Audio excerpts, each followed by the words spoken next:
Assalamualaikum warahmatullahi wabarakatuh. Saya Muhammad Iman akan menjelaskan format penulisan dalam proses pembuatan film.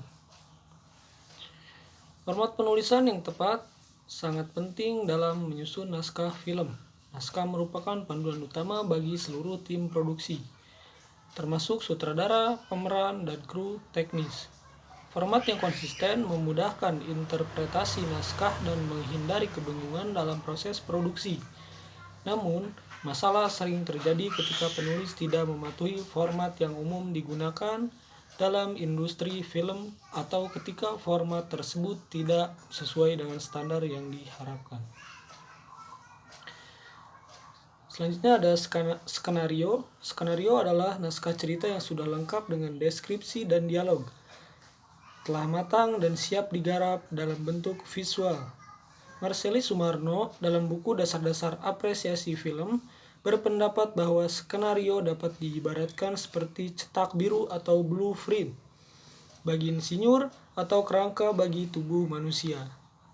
Semua pengibaratan itu sebenarnya mempunyai makna yang sama, bahwa skenario adalah sesuatu yang membuat hidup sebuah tontonan sinetron atau film, seperti halnya tubuh tanpa jiwa atau tubuh tanpa kerangka.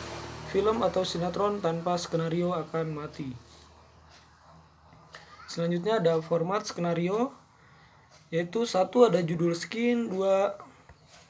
Nama pemeran, 3. Deskripsi visual, 4. Tokoh dialog, 5. Dialog, 6. Beat, dan 7. Transisi. Logika bahasa. Logika bahasa memainkan peran penting dalam membangun alur cerita yang kohesif dan meyakinkan. Ketidaksesuaian dalam penggunaan bahasa dan logika naratif dapat mengganggu pengalaman penonton dan mengurangi kredibilitas cerita. Selain itu, kesalahan dalam penggunaan istilah atau konsep tertentu juga dapat membingungkan penonton dan mengganggu alur cerita yang sedang dibangun. Selanjutnya ada rasionalisasi data. Rasionalisasi data mengacu pada keakuratan dan konsistensi informasi yang disajikan dalam film. Ini menjadi penting terutama dalam film yang terinspirasi dari kisah nyata atau film dokumenter. Salah satu masalah yang sering muncul adalah ketidaksesuaian antara narasi film dan fakta-fakta yang ada. Ini bisa disebabkan oleh kurangnya riset yang cermat atau kesalahan dalam interpretasi informasi.